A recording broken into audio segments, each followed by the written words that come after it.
so I'm just here to paint the perfect picture. It's near to God, well, baby, this is scripture. It's psycho like Sid, and this kid is vicious. I keep 2 clips on me, call it pushing him malicious. You wanna survive or keep your distance. For instance, like, let's talk about it, baby, let's talk about it. Let's talk about it, baby, let's talk about it. If you ain't from the hood, then don't talk about it. If you don't know the biz, then don't talk about it. Let's talk about it, baby, let's talk about it. Let's talk about it, baby, let's talk about it. Yeah, we back. We back with my boy. This part 2. And we finna get ugly on y'all. We gonna get ugly professional. Right now back with the homie. Yeah. Well, we leave. We don't even know where we left. We gonna start that somewhere. Yeah. You good. Coach, how long you was coaching, JJ? 24 years. Been coaching 24 years. Yeah. Junior football, high school football, semi-pro football. I've been coaching a while. So, yep. Where you started at? Started at Eastside, coaching the junior varsity, coaching them, and then I left, went coach semi-pro, then I came back and coached varsity football for 3 years. Then I left and went coach high school football after I coached 1 year with the Bourbon Bay Bears. And I've been at Bishop McNamara. This was my 6th season at Bishop McNamara. Okay, so you started with Eastside. Yeah. Born and raised at Eastside. Okay. I played at Eastside. Won Super Bowls at Eastside as a coach and a player. So yeah. Okay, yeah. So you're a Bulldog alumni. Yeah, and I got... You got it tattooed on you? On my right arm. Okay, so how was it? It was cool. It was straight, man. It was a great learning experience. You know, I got to cut my teeth on both sides of the ball. Got to learn a lot about football, how to coach kids. That's the biggest thing. Knowing you got 40 different kids, you got 40 different attitudes, you got to treat them 40 different ways. So it was a learning experience. It was cool though. All right. So what you was varsity, JV? I coached JVs at first. I was assistant coach under David Hetherington. Then he left and went coach high school ball. Then I became the head coach. Then I was the head coach there for a while. Then I left and went coach semi-pro football. Then I came back and coached the varsity level for 3 years. And then I went and coached 1 year with the Bourbon Bay Bears. Then I've been coaching at Bishop McNamara ever since. Okay, so why you leave Eastside? Well, it was a little controversy, but when I left Eastside, it came down to it had nothing to do with football. Okay, it had nothing to do with football. Some of the people that were helping run that organization. First of all, again, let me go back. I played for Eastside. These some of the same guys that coached me was there when I came back. So when you tell me as a kid, no matter what you do, JJ, no matter what y'all do, I got your back. I believe that.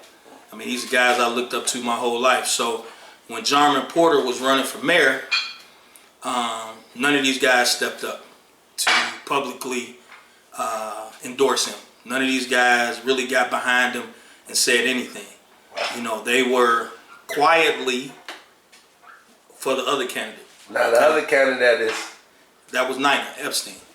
Jewish lady. Yeah, I don't know what she is. I think she was Jewish. Yeah, but she was the current mayor. And, you know, this is, Jarman Porter was he was coached by these guys as well. What? Yeah, so. I didn't know. Yeah, so he went to St. Anne High School. Some of these guys been knowing him his whole life. Hung out with his father, did some things in the community with his father. So I would think that they would naturally back this guy. But they never did that. So when I saw that, I had to make a stand. I ain't asked nobody else to make a stand with me. I just felt in my gut that I couldn't keep being around people that were actively telling me untruths. They were telling me that they had my back and had kids like me back, like me. They told us that they had our backs and they didn't. So what I did was I effectively said after my son graduates 8th grade, I was going to leave. But my son came to me and was like, "We can leave now." Oh, there you go.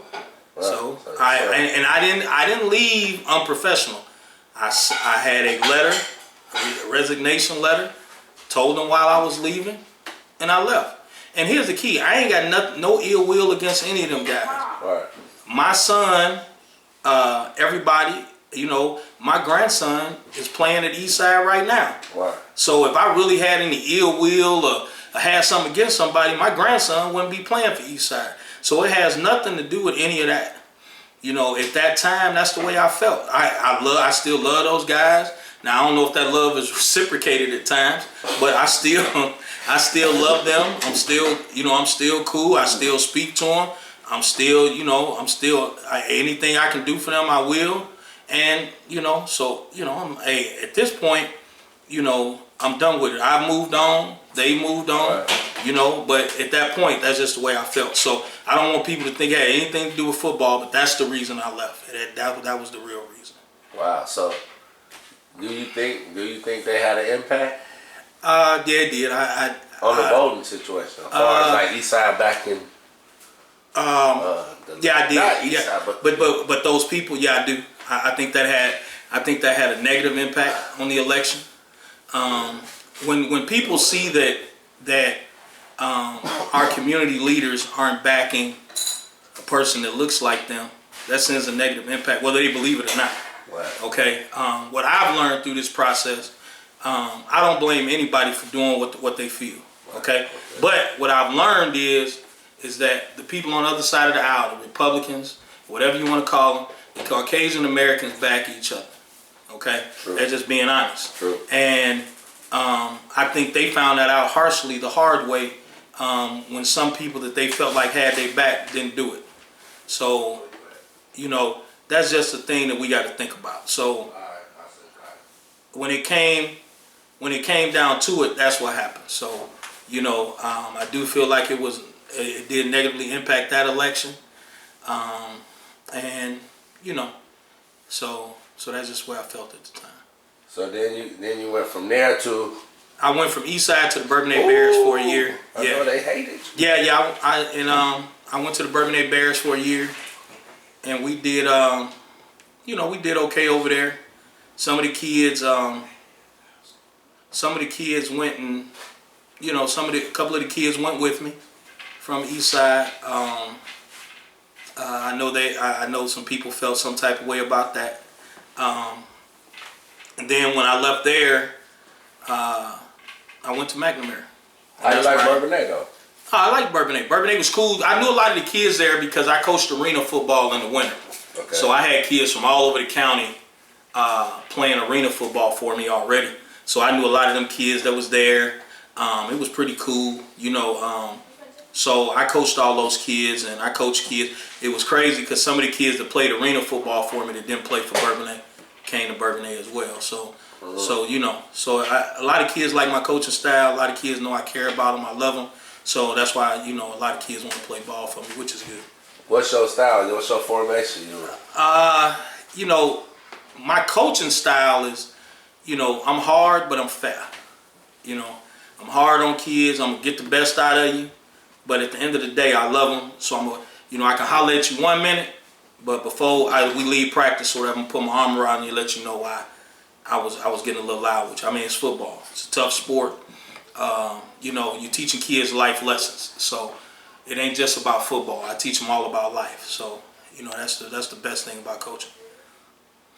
So you went from there to? Bishop McNamara. Yep. Wait, Bourbonnais to Kankakee? I went Bourbonnais to Bishop McNamara. Oh, you did? Yeah. When I left the Bourbonnais Bears, I wanted to go to my alma mater and coach. Okay, so I went to Kankakee first.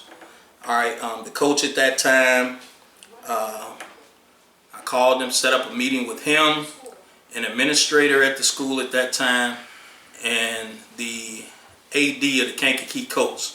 And we all sat down and had a meeting.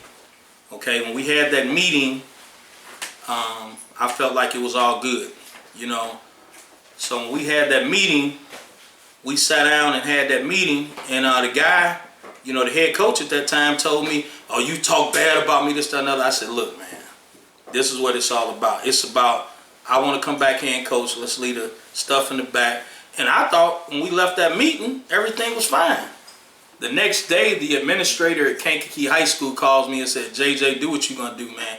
this guy just told me that he felt like his assistant coaches was going to jump on you for the stuff you said in that meeting. I said, I just got done kicking it with those assistant coaches. I'm friends with those assistant coaches. And he said, that's why I'm telling you to go ahead and just do what you was going to do. So I said, okay, well, that just let me know Kankakee High School didn't want me. So at that point, I just went to Bishop McNamara and enrolled my son in school to see how it was in school. When I sat down with the principal, I said, I might want to coach, later on down the line. At that point, the principal told me to go talk to the athletic director at Bishop McNamara. I didn't know him from Adam. John Rudder told me, hey, you come highly recommended. If Coach Zanani say it's okay, welcome to Bishop McNamara. I pulled off, got in my car. 5 minutes later, Coach Zanani called me and said, JJ, I understand you may want to coach. You got a son? I said, yes, sir. He said, well, I want you on my staff. Welcome to Bishop McNamara. And that's why I've been at Bishop McNamara ever since. How many years? I've been there. This is my 6th season at Bishop McNamara. Since I gotten over there, we have we've won one state championship. We went to another one last year, and we went to the quarterfinals this year. It's been a great experience. We put a lot of kids in college. Division I, Division II, Division III, NAIA. We put a lot of kids in school, and at the end of the day, that's what it's all about: getting kids in school and getting them an education. So that's the biggest thing we prepare for. We try to get the kids prepared for that, and we just try to make it happen. And we've been very successful in doing that. Now, so you the commissioner. Yeah. You were the commissioner. Yeah, I still am. I'm a commissioner with the Kankakee Valley Park District. Yep. I've been there. I got elected there in 2007. So I've been there now 12 years, going on 13. I've been elected and re-elected 3 times. So this is my 3rd term. So more than likely this may be my last term. I'm still debating. So, I want to do something else in politics. I'm not one of them guys that's going to hold on to a position for 30 years. Right. But at the same time, I'm not going to lead a position if nobody else in the community is going to step up, because I know that a voice like mine is needed on that board. So do you think it's fair for our culture people in politics in Kankakee? It can be. Politics can be fair for people of color, but we have to get out and vote. That's our biggest thing, is that we don't get out and vote. We make it unfair, if that makes sense. We make the whole process unfair because we refuse to go vote. If you don't have somebody sitting at the table and defending and advocating for you, then it's not going to work. This is the motto I live by, and it's just being honest. Some people are not going to agree with me. Either you got a seat at the table or you on the menu. It's one of the two. So if you don't have a seat at the table getting ready to eat, you're going to be on the menu. So you fool. That's right. And that's how way people look at it. If you don't have anybody advocating for you at that table, then what's going to happen? You want to know why? See, here's what I'm going to tell you. In the 100 and some year history of the Park District, with all these African Americans in this city, there was not one park named after African American until I became the president of the Kankakee Valley Park District. Now we have 3 parks named after African Americans. All right, and that's the biggest thing. Okay, is that you have to advocate for people that look like me. A lot of people that look like me have done great things in this community, but they had nothing to show for it. They had nothing that they could say, okay, we had our legacy here. Like Bird Deer Park. Okay, that's over there at Schuyler. It used to be Schuyler Park. What? That's called Bird Deer? That's Bird Deer Senior Park. That's what's up. You got Stevie Hunter Park. Okay. And Stevie Hunter Park used to be Marycrest Park. Okay, that was the first part. Okay. And then Mayor Bailey out in Sun River Terrace, that park is named after him, Mayor Ralph Bailey. So we got 3 parks in our system named after African Americans, which before I became the president, there was none. That was zero. So those are the things that, and like I said, I got people that really supported that. My board really got behind me on that. Shout out to Dwayne Tucker. He's always, when he was on the board with me, he's always been that guy that supported me, always got on the phone with me. Even, and it's the killing part, me and him didn't always agree. That's what I love about him. Me and him didn't always vote the same way.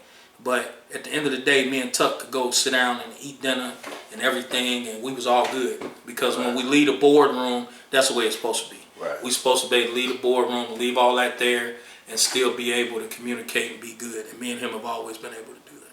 So y'all, when y'all have meetings, the public is always welcome to the Public is always welcome, but usually at Park District meetings, there's nobody there. All right, we're usually sitting in there by ourselves. Nobody. So there's some things that go on that a lot of people don't know about. Like I give you an example. The daycare center that's in Old Fair Park. A lot of these agreements that went on back in the day when I was a kid, okay, back in the 70s and 80s, all these agreements then came up due. So now, just like with that agreement, there was a land lease agreement that came due. We had a commissioner had a nerve. Now this is a daycare center that's been in our community for years. We had a commissioner actually say we need to evict them off the land. We need to let them pick up their building and go somewhere else. And I'm like, oh my God, you willing to put all these little black kids out? I said, do you really want to say that right now? Okay, and he kept doing it to the point to where we just sold the land to the housing authority. Okay, so we could get rid of that deal, and we just sold that land to the housing authority. But we had 2 commissioners not vote for it. They would rather do the latter. So but if you're not at the meetings, you wouldn't know that. Right. There's a lot of things that go on that a lot of people don't know about. And, one of the commissioners asked for the financials for the rec center. So you ask for the financials, I already know what that's about. You trying to see if there's a way we can close it. And that's a safe haven for our kids with that open gym and everything. That's for our people.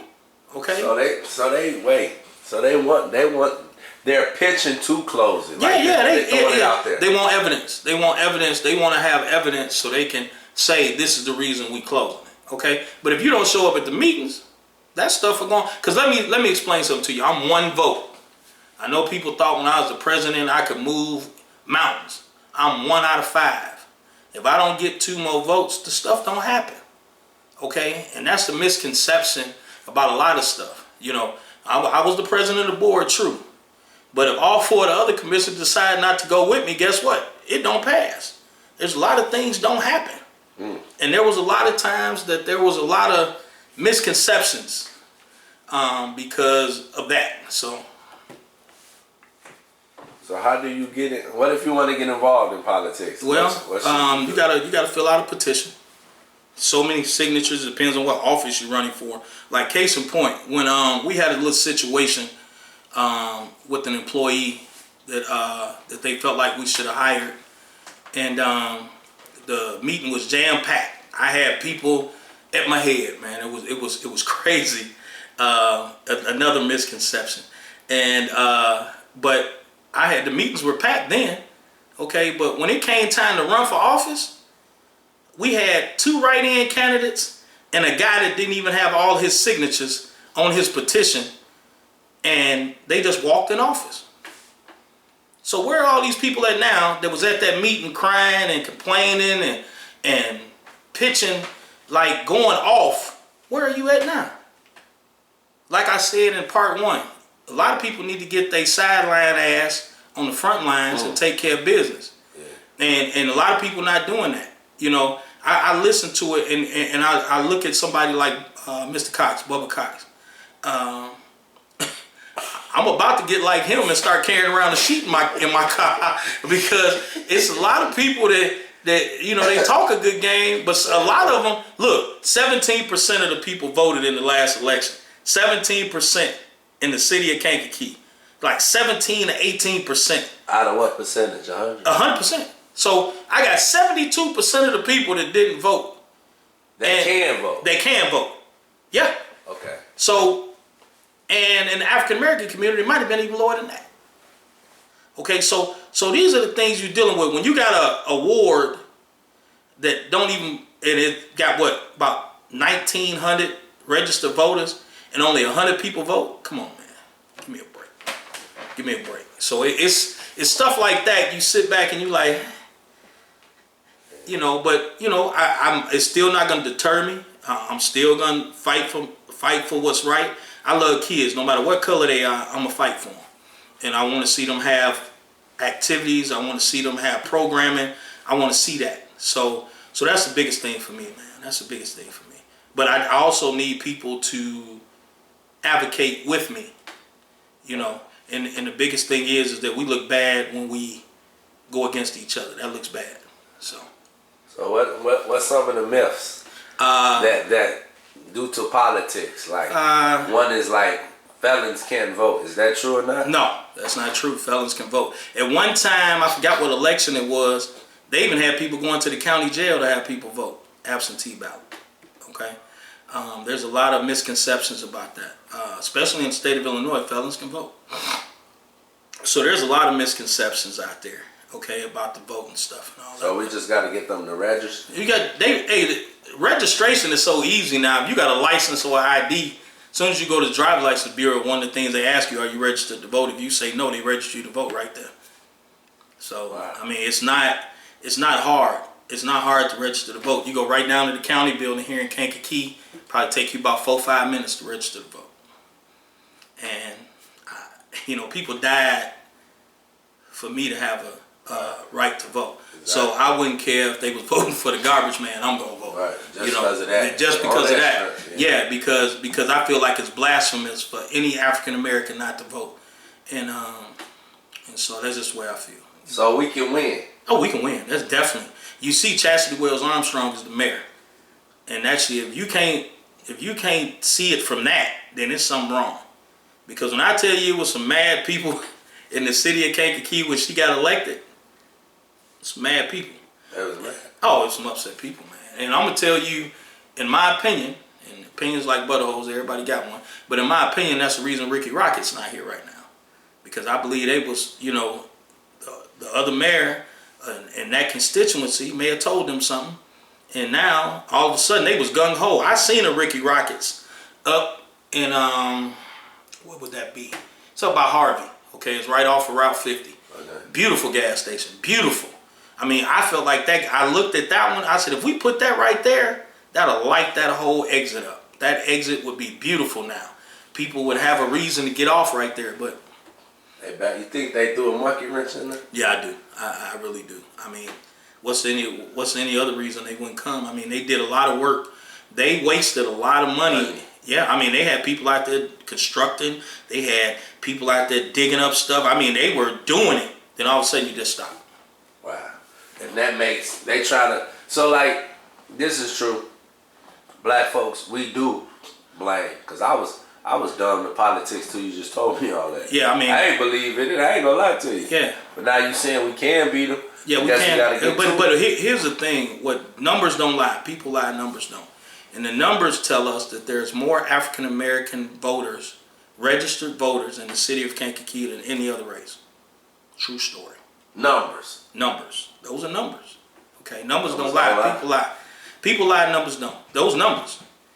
Those numbers. And again, I'm going to say this again. If the African Americans in this city would vote at a 50% clip, now I feel like that's still blasphemous, but let's just say 50%, we run the city. And here's the key. I'm not saying that there's going to be all black people represented. Right. I'm for people that advocate for what we believe in. Okay. So it don't matter what color they are. Okay. It don't matter what color you are. If you are advocating for fairness in this whole thing, if you're advocating for this person of color to get a job, just like you advocating for this person, if you're advocating for this person to get these things, and you advocating for everybody equally, I'm for that. And I can't blame anybody, so I don't want to hear nothing about the white man this, the white man that. No, I'm not trying to hear that. That's an excuse.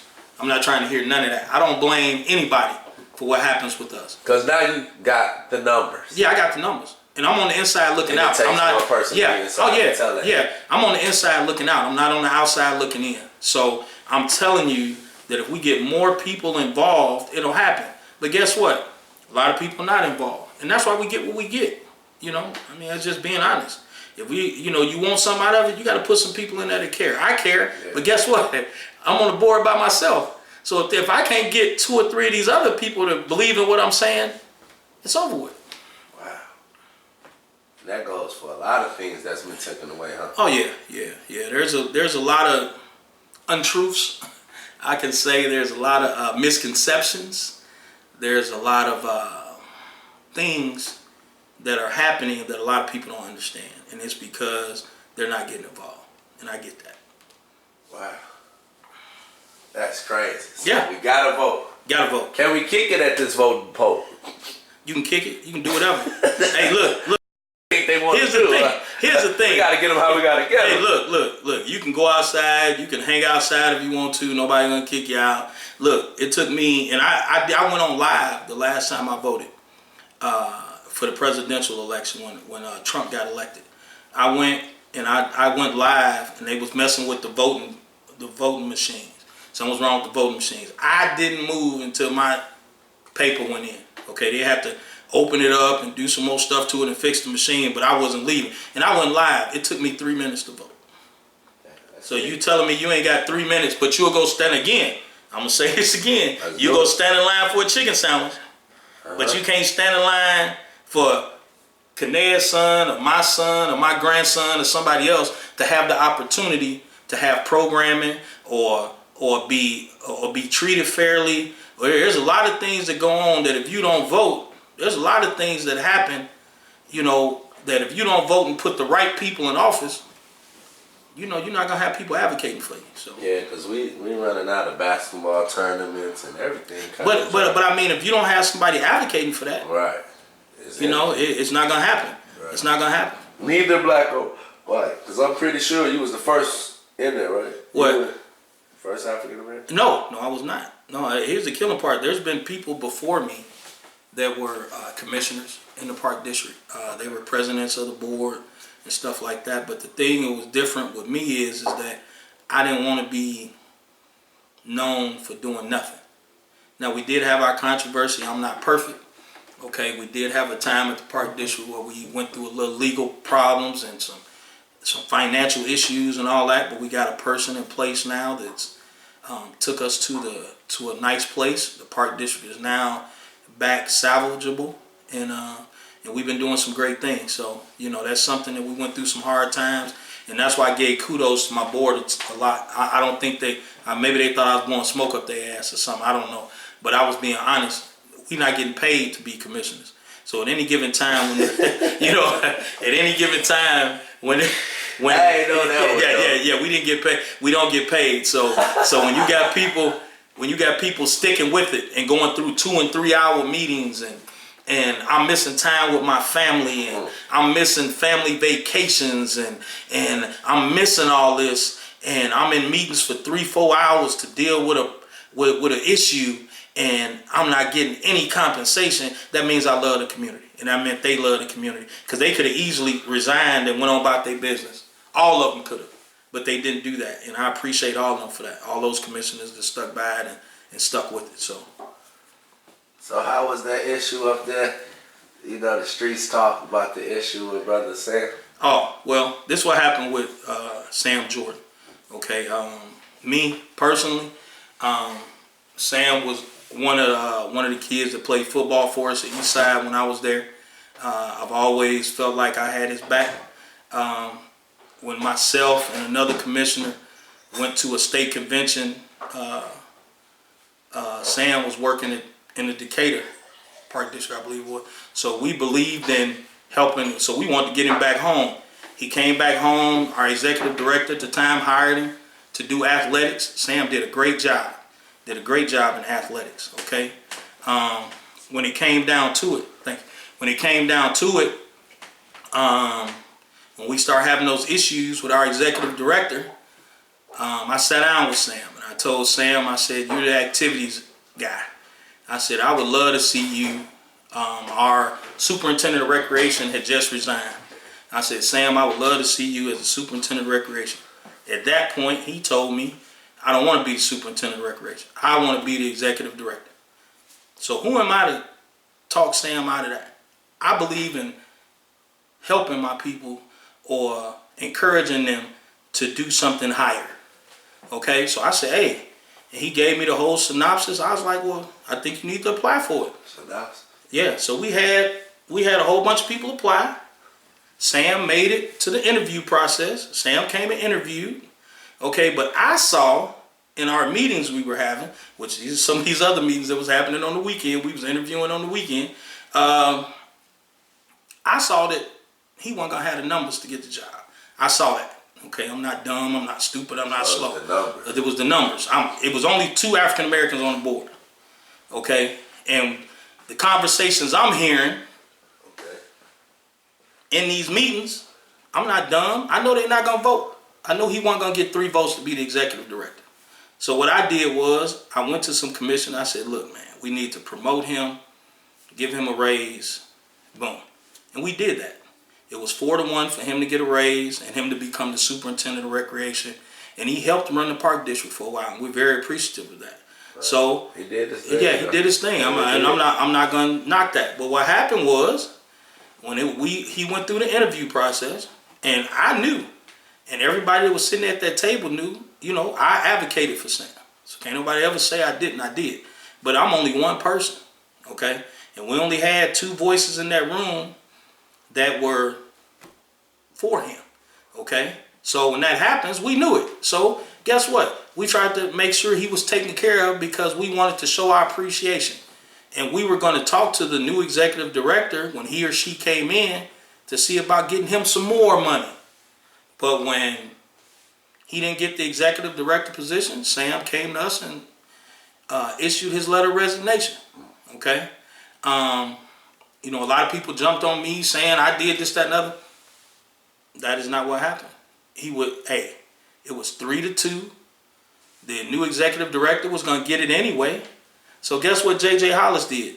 We had one commissioner that wasn't there on the day we voted for it. We came out of executive session and voted for it. It was 3-1. Dwayne Tucker was the only one that didn't vote. I voted in favor of the other executive director. Why? It's because that was the only one we came out of executive session to vote for. Nobody else was getting voted for. That's including Sam, the other candidate. It didn't matter. We had 4 candidates that made it to the final. I think it was 4. 2 local people, 2 people that were from out of town. Okay? Shout out to Dwayne Tucker, because if it had not been for myself and Commissioner Tucker, the local people probably wouldn't even made it to the final stand. Okay? But we wanted to give some local people a chance to get the job. And Sam interviewed beautifully. I'm not going to sit here and say he didn't. He did. But the numbers don't lie. People lie, numbers don't. So guess what happened? He didn't have the numbers. So we offered him a raise. He got a raise. He was all good. But Sam, and here's the key. I don't blame Sam for that. I don't. He wanted to be the executive director. If you feel strongly about that, I don't blame him for that. No. But the misconception is that JJ, you could have did this. JJ couldn't do nothing. JJ only 1 vote. Okay? But I did try to take care of him, and I felt like we did. We gave him that raise and gave him a promotion, but he wanted more. Just like, and I can use myself as an example. When I interviewed for the Kankakee High School job, right after I didn't get the job, guess what? They offered me, man, you can come over here and be an assistant. No, I'm not doing that. I'm not doing that. You know what I'm saying? I could have went over there and made more money than I'm making now, okay, as a coach. But no, I'm not doing that. So that's the way I felt. I'm going to work under a Hall of Fame coach, which I'm doing right now. And that's the way I felt. So I didn't never blame Sam. I had no ill will against Sam. I don't know what people thought. They came to the meetings hollering and screaming and talking about this, that, and the other, giving all these other commissioners all this respect, and was disrespecting me. And to be quite honest with you, I was the one advocating for him. But I know that I'm only 1 vote. A lot of people may not understand that. You know what I'm saying? So that's the thing. I think there was a lot of misconception behind that. If it was so bad, like I said, I talk to Sam all the time now. No ill will, you know what I'm saying? I mean, it's all good. I still respect him. I still love him. I still wish him all the best. And I did at that time. That's why I couldn't understand what was going on. I really couldn't understand it. But, I couldn't, like I said, I don't fault him. Because if that's the way you felt like you should have been the executive director, and you feel like that the commissioners and the board didn't do you right, hey, you did right. Just like I did with Kankakee High School. Right. Just like I did with them. I felt like you got to do what's best for you and your family. So I get that. Hey, I never. Hey, man, I can't fault him for that. I can't. So there wasn't any ill will on my part anyway. There wasn't any ill will, and I pulled some people to the side about it. Talk to them about it and let them know that once I explained it to them like I'm explaining it right now. Right. Then it became a little bit more clearer, I guess, to say. But no. So wow. so that's what went on with that. Yeah, that's what actually happened. We got that out the way. Yeah, we got that out the way. Hey, somebody actually hit your timeline with that. They hit that one. That would come from that one. So we had to ask that one. Yeah, we had to ask that one. Yep. Mm-hmm. So your life. Me, I'm a person that I believe in community. I believe in helping my people. I believe in helping a community that I feel like is struggling. I believe we got a lot to offer here in the city of Kankakee. I think that we need to take it more seriously. I think that we're portrayed in such a negative light that it hinders us from getting a lot of things. Okay, I think that we need to take back our city, and what I mean by that is it's in every aspect. I feel like as a community we need to be better as parents. I think we need to be better as I think we need to be better as individuals. I think I've seen since I became an elected official, and it's very alarming. I've seen a lot of racism here, and I know a lot of people don't want to hear that word, and they think that we're free from it. But there's a lot of racism here, and it's starting to show its head.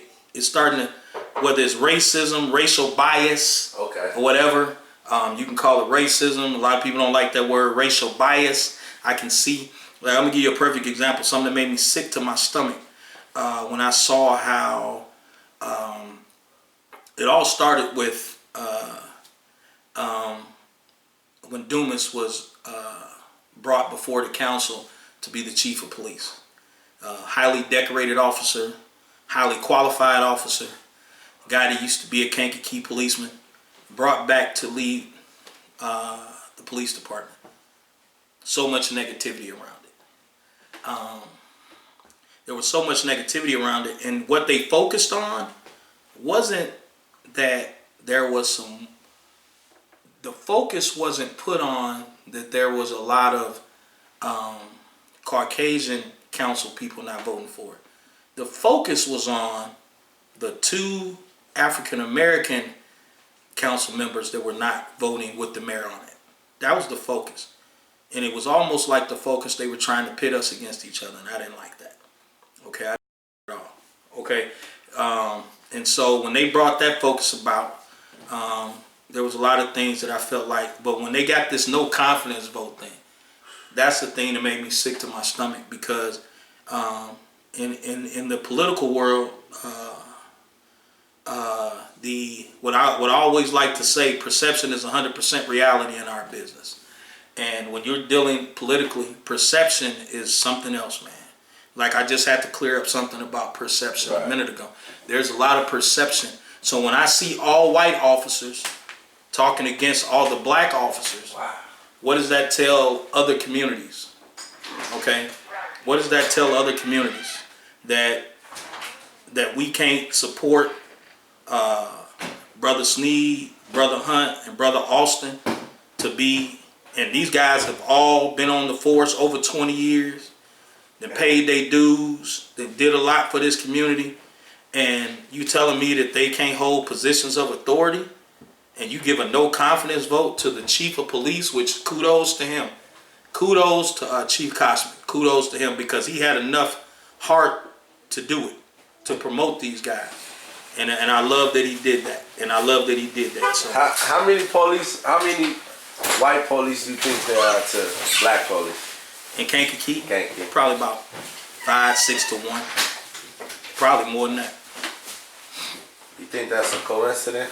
No, I think there's just not a lot of African Americans that want to go into law enforcement here. Why do you think that, Jason? I just feel Specify. like I just feel like a lot of people don't trust the system. Well, we got a lot of people. Let me get this.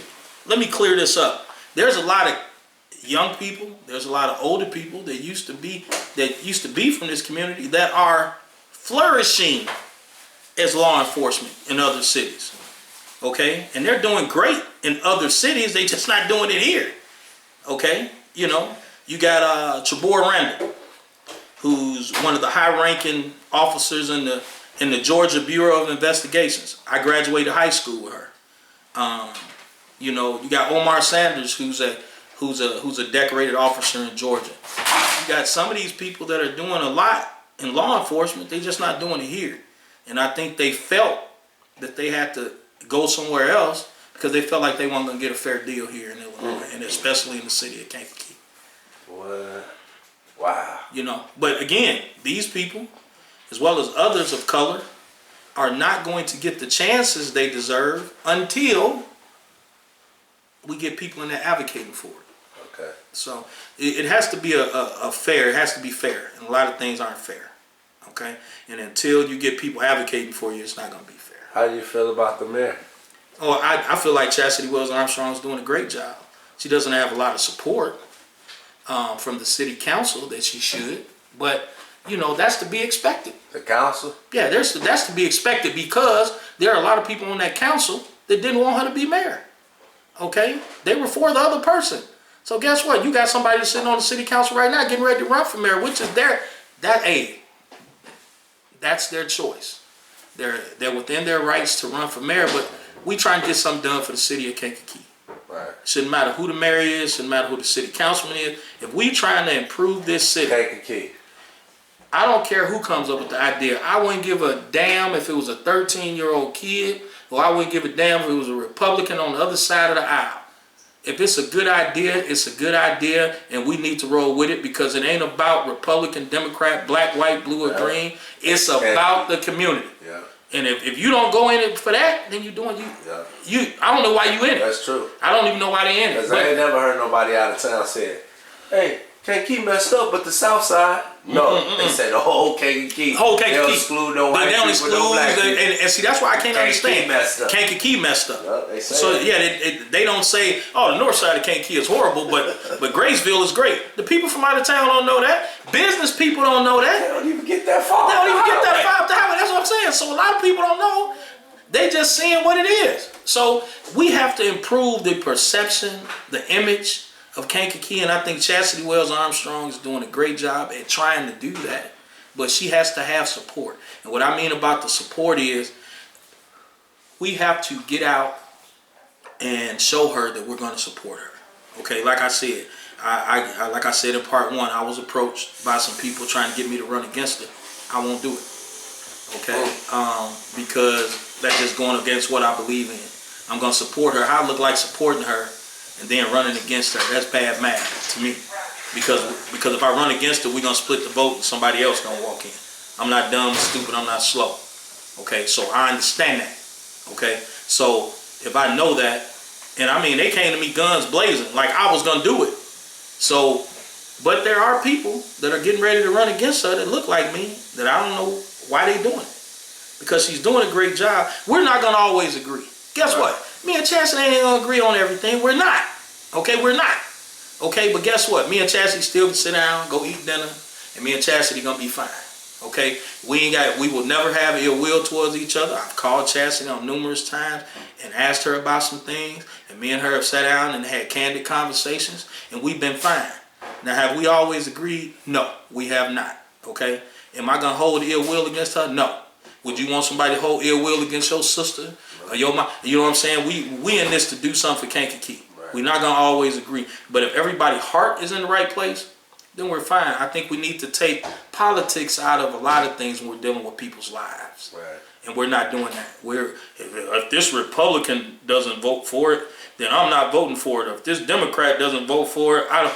Man, look, if it's right, it's right. It's wrong, it's wrong. It's that simple. Do you feel like Kankakee, we're gonna come up? Eventually. You feel it? I feel it, but we have to pay attention to what's going on around us. Banks are merging. They're not merging in communities where they don't think it's going to flourish. Like we just had a bank merger. A lot of people didn't pay attention to that.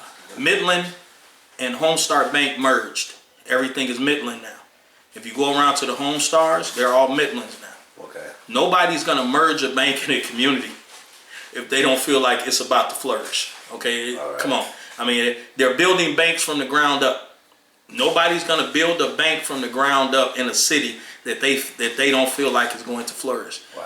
Think about all the banks that have went up in the city of Kankakee in the past few years. I'm talking about brick and mortar. I'm not talking about they moved in another building. I'm talking about, think about brick and mortar banks that have been built in the city of Kankakee, in the surrounding areas. They're being built. Why? It's because they know that it's about to happen. Look at all that construction. We're going to have about $200 to $300 million of construction going up and down the Kankakee corridor. That's money. That's money for businesses. That's money for people to buy houses. There's a lot of money. CSL Barron is doing a lot of expanding. Do you think CSL Barron would be doing all that expanding if something about to happen, if they didn't get the okay to this is the place to do it? Come on. So we need to pay attention. And a lot of our people need to pay attention and understand that we need to put ourselves in position to get it done. Okay. So you coached at Eastside, right, for years. Mm-hmm. Now, do you want to keep the rivalry, or would you like to come together? I like to keep the rivalry because it's teaching our kids competition. It's okay. It's giving our kids, because some kids, if they combine the teams, some kids will be left on the wayside.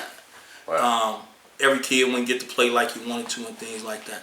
What I believe is right now at the youth level, kids need to, I think we put an unfair emphasis on winning. Okay? Kids feel like if they don't win the East Side and Colt rivalry, they ain't did nothing. Okay, and I feel like that's a crock of boo-boo. Okay, I do. You're supposed to want to win. I hate losing. Okay, I'm not even gonna lie to you. But I accept it. But that don't mean I'm supposed to like it. Okay, right. Nobody's supposed to like losing. However, I think that we need to be teaching at that moment when those kids are in youth football. I think that both organizations need to exist. Now, after their season is over, like I did with arena football, we had a quote-unquote Kankakee County All-Star team, to the point to where that league we were in arena football, didn't want us to come back because our kids were a little bit more aggressive, our kids were a little stronger, our kids were a little faster, right. Our kids played the game a little harder, and so they didn't want the K3 Lightning to come back. So I get that. So if after the season, if somebody wanted to combine both varsity teams and say, let's go play in St. Louis, or let's go play in Florida, or let's go play somewhere, that might be a good thing to do. Okay. Okay, because this is what I'm gonna tell you. All right. It isn't the kids. Okay, because after the East Side, hey, my grandson is a great example. My grandson, they played the Colts, and it was all good. Guess what? My grandson went, and some of his teammates was Colts. They went over there and played Slaughter the Bum after the game. They went over there and hung out after the game. Okay, the kids hang out. Right. The kids okay. Okay. It ain't the kids. They on basketball teams together right now at the junior high, at King, Kennedy. They all together. They ain't got that. The ill will comes from the adults. The ill will comes from the adults. Oh man, you a Colt, you a East Side Bulldog. Oh man, you bogus. I'm like, oh my. And it's even worse at the high school level. It's even worse. I got people that will not come support kids that play for East Side or the Colts. I got people that refuse to come to the games to support these kids because they go to Bishop McNamara.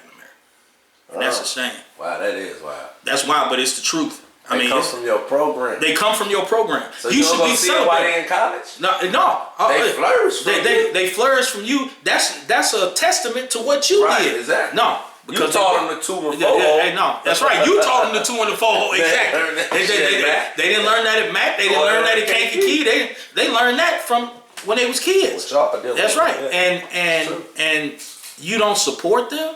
You don't come to. I mean, not one game. You don't come to one game because they go, and you refuse to put them on your website. You refuse when they get ready to go to school and they mamas and daddies celebrating, they getting ready to go to college.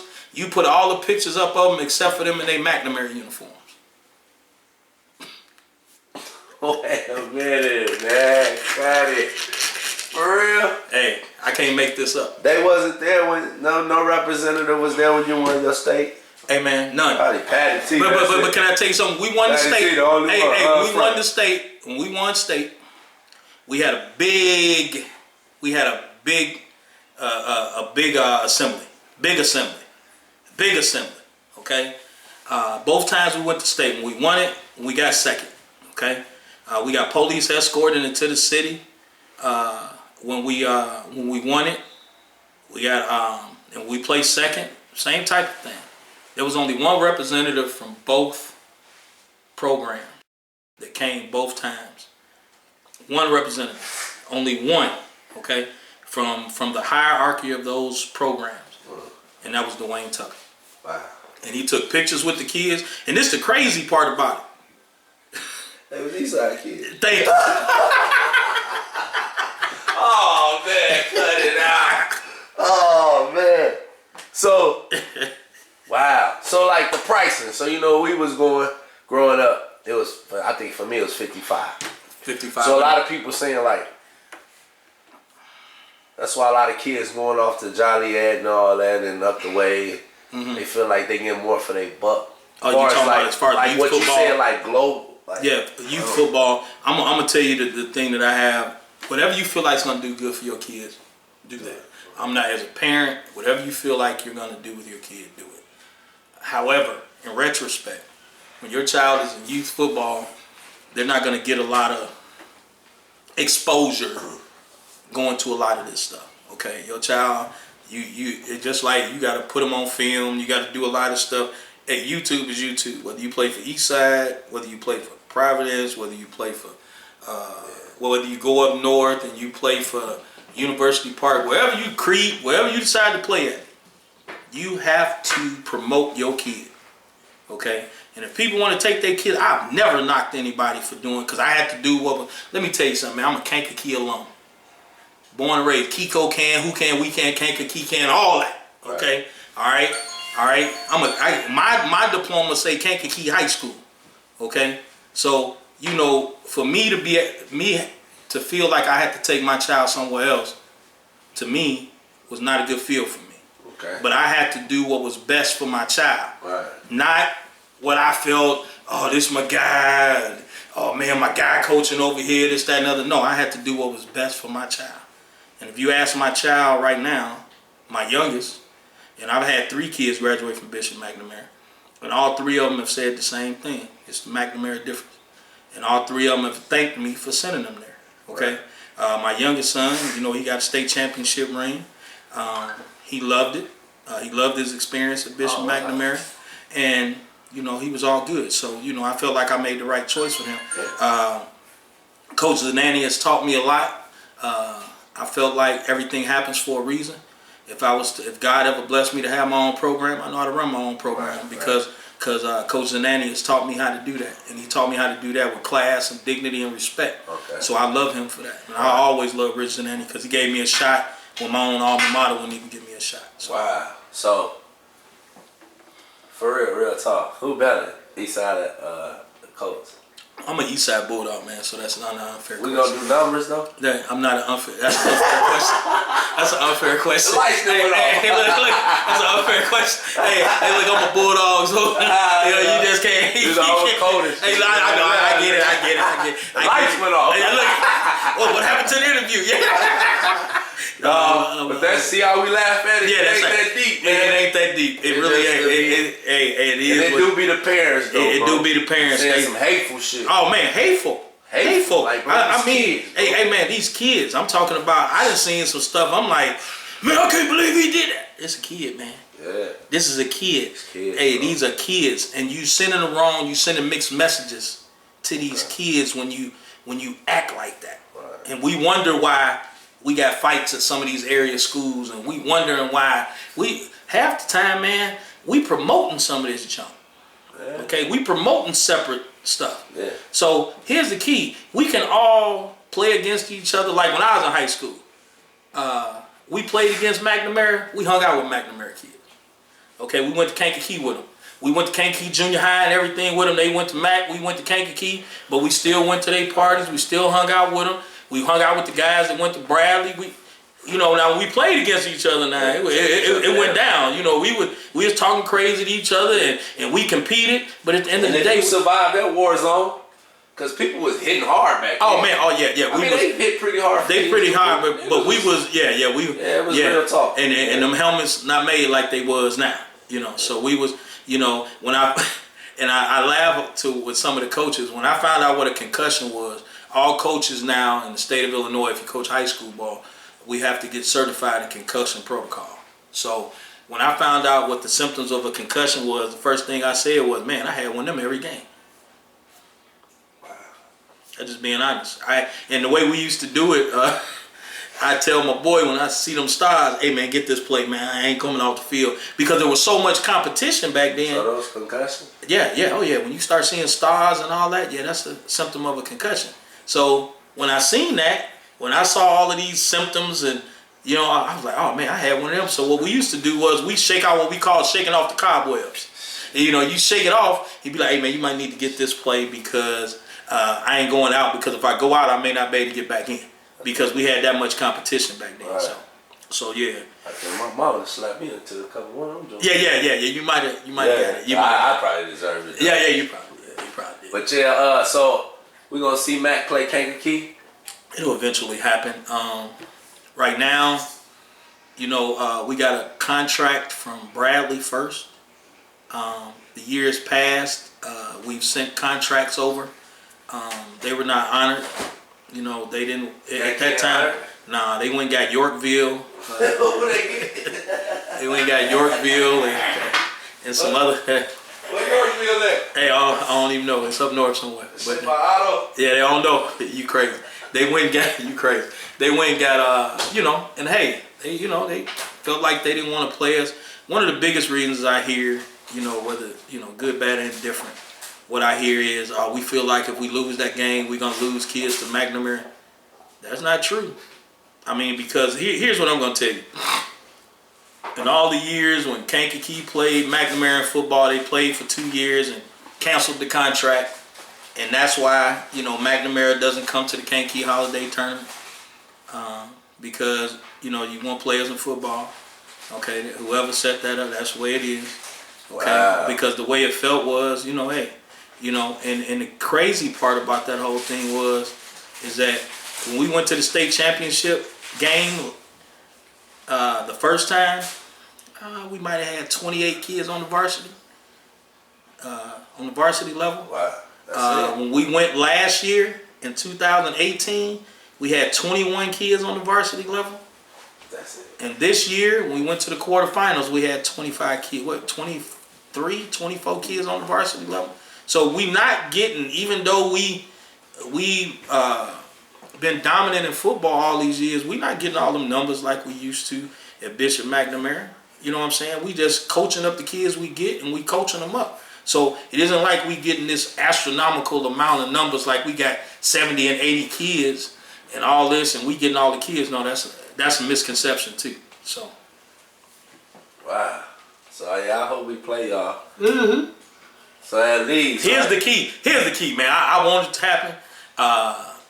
Me and the AD at Kankakee, we real good friends. We talk. And we want to see it happen. Okay? I do too. And I think it is going to happen. It may not be this year because we had to go get Bloom and all these other schools, and it just upset me that we had to go do that. But right now, with the administration they got in place and everything that's going on right now, I think that maybe not 2020, but maybe 2021, that rivalry may come back. So. Now, this is when I got back home. They say, to really get a job at the high school, you gotta be a bulldog. You think that's what? Nah, hey, I don't know how that is. I don't know what that is. Hey, you have to go ask somebody. Hey, you might want to go ask them. I don't get into all that, but I'm gonna tell you that I don't believe it's that they're doing. I don't believe it's that way. Can't be a trip, boy. That make up any type. Yeah. One thing. You heard that though? No, I haven't. But what's crazy is that the only way we're gonna dispel some of that stuff is that with shows like yours, people have to stop being afraid to tell their story. Yeah. And to tell what's really going on, and that's the problem. Because we for the community. That's right. We for the community. And if I hurt somebody's feelings or whatever, I'm not meaning to. No. Okay. The thing is that I'm just gonna tell you the hard truth. And if you don't want to hear the hard truth, I don't know what to tell you. Ice Cube has a quote. He says, "If the truth hurts, say ouch and keep stepping." That's the way I feel. Okay. You know, that's just the way I feel. And some people that told the truth, I'm like, ooh. But guess what? When people tell the truth, though, you don't like the way it feels, change. You know, if you don't like the way people talking about you, change. Or change that perception. Yeah. Because this is what I tell you, everybody ain't lying. Everybody can't be lying. Everybody can't be lying. Everybody's saying the same thing. Yeah. So is that what y'all see? If that's what somebody's seen, and I just told you earlier in this interview, perception is 100% reality, then there's some things I may need to change. Okay? And listen to the word I just used, there may be some things I need to change. Yeah. Okay? And that's the thing. I love change. I love change. I love to reinvent yourself or whatever. Yeah. I love doing that. I love doing that. I love finding new and innovative things to do. You know, so that's the biggest thing with me. I love technology. I love to enhance things and do some things. And one of the things I love to do is help kids get in college. One of the biggest things I love to do is help kids and help them do what they do. I'm an NCAA certified scout. Myself, along with Curtis Crosby, we have our own business, Diamond Athletes. So we help kids get in school. You know, it is a business, so we do charge. However, we've reached out and still help kids. Right. Okay, you might not, even if they. And what's crazy is I see people spend $1,000 on some Yeezys, but when I come to them and ask them to pay for my business to help your child get a $250,000 scholarship, I ain't got it. So we're not invested in. We're not investing in our children. And proof is and the proof is in the pudding. You know, we help kids get in school every year, and the thing is that, and I could show you on my phone, like today, I had 2 kids that don't go to Bishop McNamara call me and hit me up on Twitter and say, "Coach, can you help me get in school?" So what do you think I told them kids? Do you think I told them, "No, you don't go to McNamara, I ain't gonna help you"? I said, "Coach JJ got you. Whatever you need, if I can help you, I'm gonna help you." That's what I said. Okay, and that's what I say every day when a kid asks me to help. Right. I'm gonna help them. Okay. Does my family like that all the time because I'm running a business? No, they do not. Okay. But guess what? My blessing gonna come another way. Okay. My blessing gonna come another way. Magic Johnson had a quote in his book. He says that when you help your community, profits will come later. Okay. So. That's strong. So. That's strong. And that's just being honest. So that's some things that, you know, that I believe in. I really believe in helping my community, and I know helping kids get in school is a big thing for me. It's a big thing for me. I've always felt that way, and there's a lot of kids that are not going to go pro. Okay, to have those ambitions, I love it. But guess what? If I can help you get a free education, and you able to become a doctor, a lawyer, you got your doctorate. Like I look at a kid. I'm gonna give you an example of a kid in Kankakee, which I love him. Jashawn Banks. Kid came from here, went to college, broke all types of records over at St. Joe College, did great things over there. Then he decided he wanted to go to the Army. He went to the Army, did some great things in the Army, got out the Army. While he was in the Army, he was going to school. This kid got his doctorate before his 30th birthday. Oh, that's Sean. Yeah, Sean Banks. Now you seen all 3 of them run, right? Yep. Even Jackie? Yep. Who you got? Jelon. That motherfucker run like Adrian Peterson and me, bro. Yeah, Jelon. But I don't know, bro. We talking about Jackie now. Jelon. Oh, I watched all 3 of them. Disagree. I watched all 3 of them. Still think I was really better than y'all. Can I tell you something? No. I Oh no, Jackie was tough. He was tough. Sean He was tough. too. Sean was tough. Hey, but here's the key with Sean. Sean went over there as a true freshman, and he played against a team that was national champion. In his first college game, he went over 100 yards and 2 touchdowns against the defending national champion. Yeah. That kid was he was special, and he had it up here, and he knew what it was going to take for him to do what he needed to do. Now he's a doctorate. He got his doctorate. He got kids. He's out in Washington doing well for himself, and I'm very proud of him. It's a lot of stories like that. Mario Bailey, it's kids like that, man, that I'm just so proud of. Who's some of your best you coach? Kids I've coached in ball, some of the best I've coached. You look at Jelon Banks, you look at Sean Banks, you look at there's some kids, some names you ain't. Michael Harden is a kid that was just gifted so athletically. He moved to Milwaukee. He did some things up there. And Michael Harden was a kid that I just loved.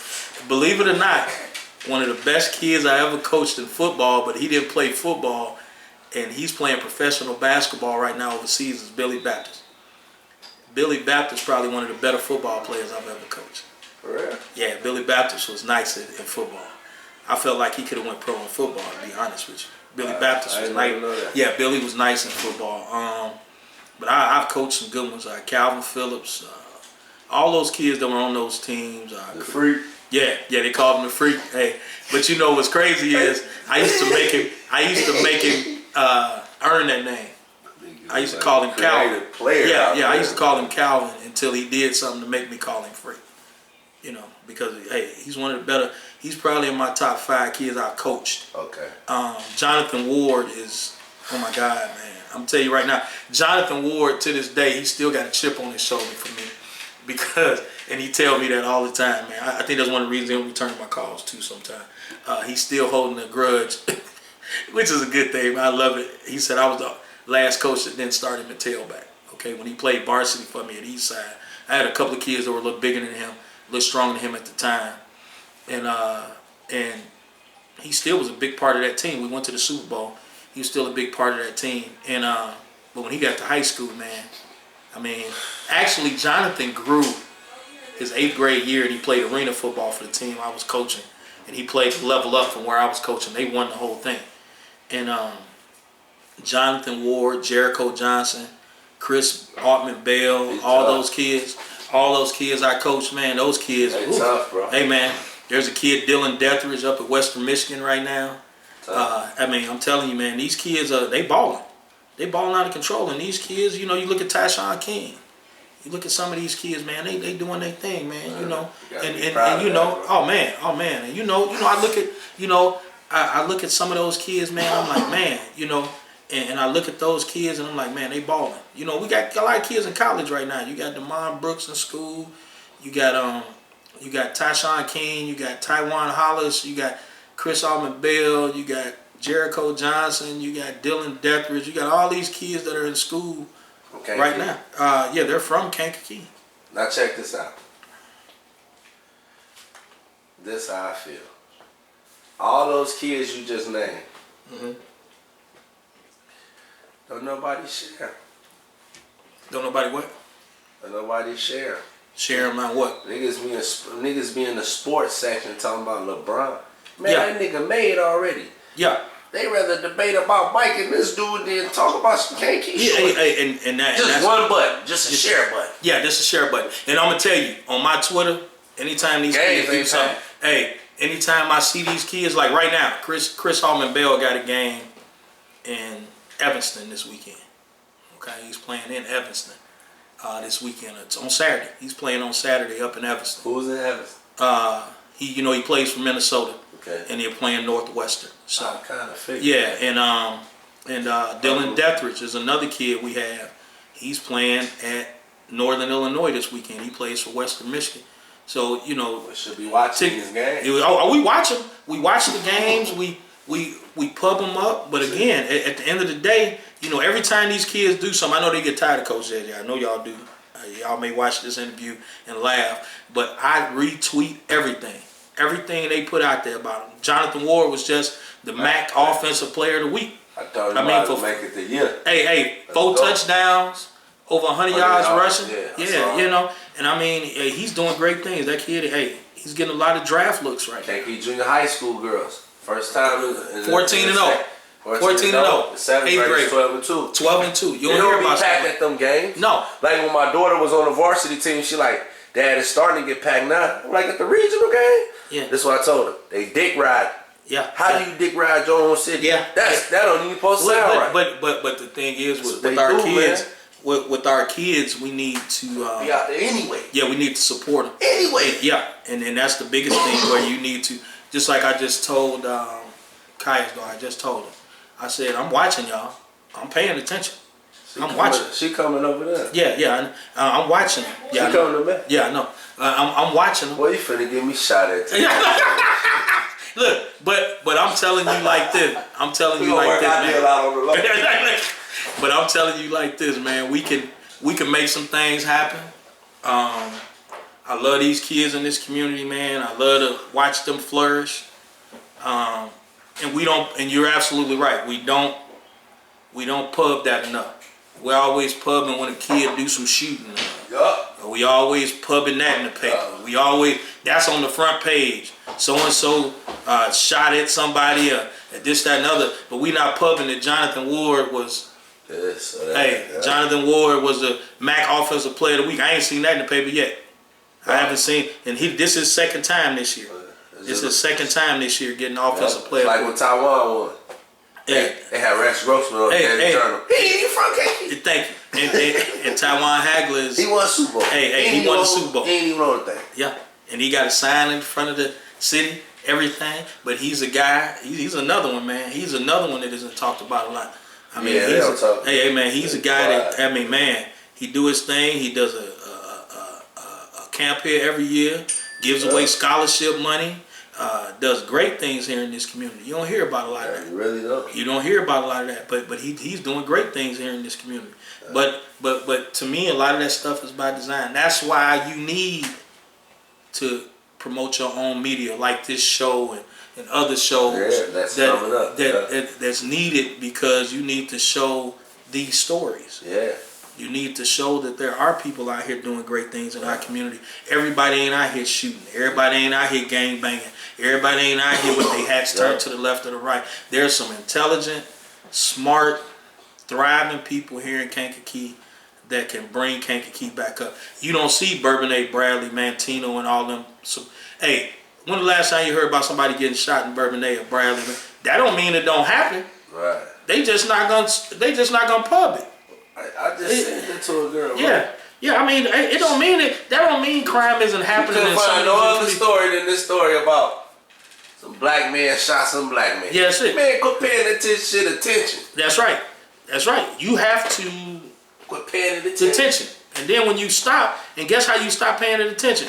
If you tired of being negatively portrayed, guess what? Stop buying the paper. Support this shit. Support something that's gonna portray your city and your people, and hey, support that image. If you supporting that image or you supporting BS, that's on you. You spending your money. So, you know. So yeah, man, we're here with JJ, the big dog, the pillar. Oh, I gotta ask this. All right. Besides what you told me was the wildest, on the fist fight side, who tore your club up the worst? I'm not gonna. I'm not gonna. I got 2 fights ahead already, bro. Look, can I tell you something? I'm not going to feed into all this junk that Nasty Nas TV is trying to get me to do. We're gonna keep this positive. They told you to join up one night. Yeah. Well, I can tell you when those are things, and this is. Let me back up. When I was in college, I used to promote parties that had 3,000-4,000 people in them. Okay, I was a guy on the mic at a club, Denim and Diamonds in Memphis, where there was 2,000-3,000 people on a Sunday. Yeah, it'd be deep. On a Sunday. Okay, so some of my Memphis people gonna watch this. They know exactly what I'm talking about. And you know, Howard Q and Hypo, rest in peace to Hypo. They gave me a chance on the mic to talk crazy and talk stuff on the mic, and and be a VIP in these parties and all that. I mean, man, it was 2,000 people every Sunday. Wow. And so I was used to doing stuff like that. So when I came home and it's a club of 200 people, that's nothing. Okay, but I also knew that just like at Denim and Diamonds, there may be some issues. I knew it was going to be some issues at Lee's Lounge. When you mix alcohol and all that stuff and people's attitudes and all that, and it's gonna, I like to call it liquid courage. Okay, a lot of people got it, and when it happens, stuff happens. Yeah. So guess what we did? We went and bought more tables. We went and bought more chairs, and we opened the doors the next day. What you said? I don't blame people. Look, some of them people you talking about, we cool right now. Yeah. We cool. We straight. And look, we laugh. Just like me and you sit there laughing about it, we laugh about the stuff. You know what I'm saying? I got the same story of that wild fight though. Yeah. I'm like, I know he ain't letting nobody back in. Yeah, look, and guess what? It was some people that that got back in and they was cool. You know what I'm saying? So it was straight. It was cool. Yeah, man. Here with the boy JJ. You heard it all.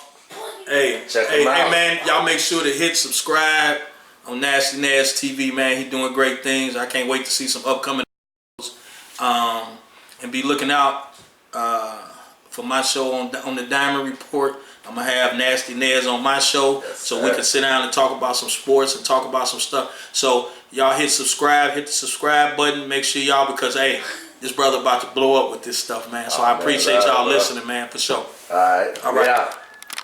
Baby, let's talk about it. Let's talk about it, baby. Let's talk about it. If you ain't from the hood, then don't talk about it. If you don't know the biz, then don't talk about it.